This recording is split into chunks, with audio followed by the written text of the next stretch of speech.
16-cı fəsil. Məzuniyyət hüququ və onun təmin edilməsi. Maddə 110. İşçilərin məzuniyyət hüququ. 1. İşçilər vəzifəsindən, peşəsindən, əmək şəraitindən və əmək müqaviləsinin müddətindən asılı olmayaraq, bu məcəllə ilə müəyyən edilmiş məzuniyyətlərdən istifadə etmək hüququna malikdirlər. 2. Əlavə iş yerində əvəzçiliklə işləyən işçilərin bu məcəllə ilə müəyyən edilmiş məzuniyyətlərdən istifadə etmək hüququ da vardır. 3. İşçilərin bu məcəllə ilə müəyyən edilmiş məzuniyyət hüququ və ondan istifadə qaydaları məhdudlaşdırıla bilməz. Maddə 111. Məzuniyyətdən istifadə zamanı işçilərin hüquqi təminatları. 1. Məzuniyyətdə olduğu müddət ərzində işçinin iş yeri, vəzifəsi və ya peşəsi və bu məcəllədə nəzərdə tutulmuş hallarda sonuncu əmək haqqından az olmamaqla orta əmək haqqı saxlanılır. Habelə, işə götürənin təşəbbüsü ilə əmək müqaviləsinin pozulması və işçinin intizam məsuliyyətinə cəlb edilməsi yol verilməzdir. Bu müddət işçinin əmək stajına, həmçinin ixtisası üzrə stajına daxil edilir. 2. Əmək müqaviləsində, habelə kollektiv müqavilələrdə məzuniyyəti olan işçilər üçün əlavə təminatların verilməsi nəzərdə tutula bilər. Maddə 112. Məzuniyyətin növləri. 1. İşçilərin məzuniyyət hüququ aşağıdakı məzuniyyət növləri ilə təmin edilir. A. Əsas və əlavə məzuniyyətlərdən ibarət olan əmək məzuniyyəti. B. Sosial məzuniyyət. C. Təhsilini davam etdirmək və elmi yaradıcılıqla məşğul olmaq üçün verilən təhsil və yaradıcılıq məzuniyyəti. Ç. Ödənişsiz məzuniyyət. 2. Əmək müqaviləsində, habelə kollektiv müqavilələrdə məzuniyyətlərin digər növləri nəzərdə tutula bilər. Maddə 113. Əmək məzuniyyəti və onun verildiyi iş ili. 1. Əmək məzuniyyəti. İşçinin normal istirahəti, əmək qabiliyyətinin bərpası, sağlamlığının mühafizəsi və möhkəmləndirilməsi üçün işdən ayrılmaqla öz mülahizəsi ilə istifadə etdiyi müddəti bu məcəllədə nəzərdə tutulandan az olmayan istirahət vaxtıdır. Əmək məzuniyyətinin müddəti təqvim günü ilə hesablanır. 2. Əmək məzuniyyəti müvafiq peşə, vəzifə üzrə əmək funksiyasını yerinə yetirən işçilərə verilən illik əsas məzuniyyətdən və istehsalın, əməyin xarakterinə və əmək stajına görə, habelə uşaqlı qadınlara verilən əlavə məzuniyyətlərdən ibarət olub, istər birlikdə, istərsə də ayrılıqda verilə bilər. 3. Əmək məzuniyyəti hər il müvafiq iş ili üçün verilir. İş ili işçinin işə götürüldüyü gündən başlanır və növbəti ilin həmin günü başa çatır.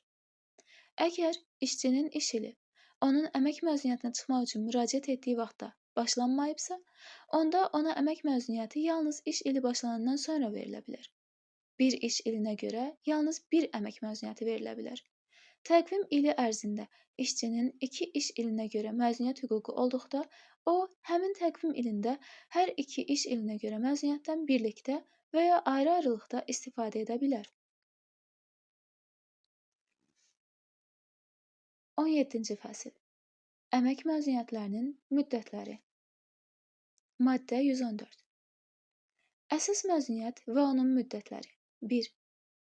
Əsas məzuniyyət işçinin əmək müqaviləsində göstərilmiş peşəsi, vəzifəsi üzrə minimum müddəti bu maddənin 2-ci və 3-cü hissələrində nəzərdə tutulmuş məzuniyyətlərdir.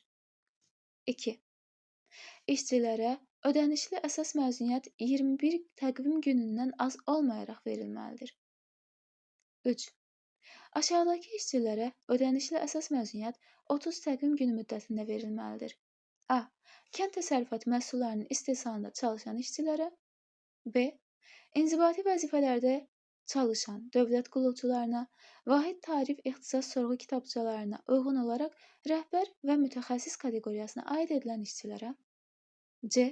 Xüsusi təhsil müəssisələri istisna olmaqla təhsil müəssisəsində pedaqoji iş aparmayan rəhbər işçiləri və inzibati tədris heyəti işçilərinə, habelə məktəbdən kənar uşaq müəssisələrinin rəhbərlərinə. Ç. Təhsil müəssisələrinin metodistlərinə, baş ustalarına, istehsalat təlimi ustalarına, təlimatçılarına, kitabxanaçılarına, laborantlarına, emalatxana rəhbərlərinə, dayələrə, dəyişək xidmətçilərinə bədii rəhbərlərinə. D. Elmi dərəcəsi olmayan elmi işçilərə. Y. Həkimlərə, orta tibb işçilərinə və əczaçılara. 4. Natamam iş vaxtı, natamam iş günü və ya natamam iş həftəsi şəraitində işləyən işçilərə, əmək məzuniyyəti tam iş vaxtı şəraitində işləyən işçilərə verilən əmək məzuniyyəti müddətində yerinə yetirdikləri və ya çalışdıqları vəzifəyə uyğun olaraq verilir. 5. Mövsümi işlərdə çalışan işçilərə əsas məzuniyyət bir qayda olaraq mövsümün sonunda hər iş ayına görə 2 təqvim günündən az olmayan müddətə verilir. 6. Əmək məzuniyyəti dövrünə təsadüf edən iş günü hesab olunmayan bayram günləri, ümumxalq hüzn günü və səsvermə günü məzuniyyət günləri hesab edilmir və ödənilmir. Lakin məzuniyyətin müddəti bu günlərin sayı qədər uzadılır. Bu halda Qurban və Ramazan bayramları iş günü hesab olunmayan başqa bayram günü ilə üst-üstə düşdükdə və bu hal əmək məzuniyyəti dövrünə təsadüf etdikdə üst-üstə düşən günlər üçün bir gün hesabı ilə məzuniyyət nəzərə alınır. Maddə 115. Əmək şəraitinə və əmək funksiyasının xüsusiyyətlərinə görə əlavə məzuniyyətlərin müddətləri. 1. Yeraltı işlərdə çalışan, əmək şəraiti zərərli və ağır, habelə əmək funksiyası yüksək həssaslıq, həyəcan, zehni və fiziki gərginliklə bağlı olan işçilərə əməyin şəraitinə və əmək funksiyasının xüsusiyyətlərinə görə əlavə məzuniyyətlər verilir. Əmək şəraitinə və əmək funksiyasının xüsusiyyətlərinə görə əlavə məzuniyyətin müddəti 6 təqvim günündən az olmamalıdır. 2. Əmək şəraitinə və əmək funksiyasının xarakterinə görə əlavə məzuniyyət hüququ verən, zərərli və ağır istehsalatların, peşə və vəzifələrin siyahısı əlavə məzuniyyətlərin müddəti göstərilməklə müvafiq icra hakimiyyəti orqanı tərəfindən təsdiq edilir. Maddə 116. Əmək stajına görə əlavə məzuniyyətlərin müddətləri və verilmə qaydaları. 1. Əmək stajından asılı olaraq işçilərə 5 ildən 10 ilədək əmək stajı olduqda 2 təqvim günü, 10 ildən 15 ilədək əmək stajı olduqda 4 təqvim günü, 15 ildən çox əmək stajı olduqda isə 6 təqvim günü müddətində əlavə məzuniyyət verilir.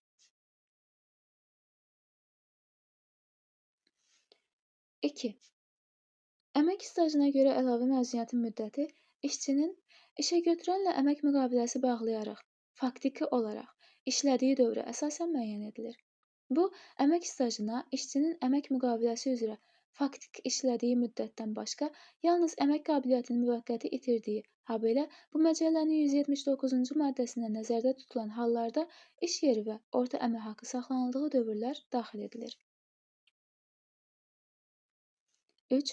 Əmək stajına görə, o cümlədən əmək şəraitinə görə, əlavə məzuniyyətlər bu məcəllənin 118, 119, 120 və 121-ci maddələrində göstərilən işçilərə verilmir. 117. Uşaqlı qadınların əlavə məzuniyyətləri. 1. Əsas və əlavə məzuniyyətlərin müddətindən asılı olmayaraq, 14 yaşınadək 2 uşağı olan qadınlara 2 təqvim günü, bu yaşadək 3 və daha çox uşağı olan və ya əlilliyi olan uşağı olan qadınlara isə 5 təqvim günü müddətində əlavə məzuniyyət verilir. 2. Uşaqlarını tək başına böyüdən ataların, həmçinin uşaqları övladlığa götürmüş şəxslərin bu maddənin 1-ci hissəsində nəzərdə tutulan əlavə məzuniyyət hüququ vardır. 3. Bu maddə ilə müəyyən edilmiş əlavə məzuniyyət hüququ müvafiq təqvim ilinin sonunadək uşaqlardan birinin 14 yaşı tamam olduğu hallarda da saxlanılır. 4. Bu maddə ilə müəyyən edilmiş əlavə məzuniyyətlər bu məcəllənin 118, 119, 120 və 121-ci maddələrində göstərilən işçilərə verilmir.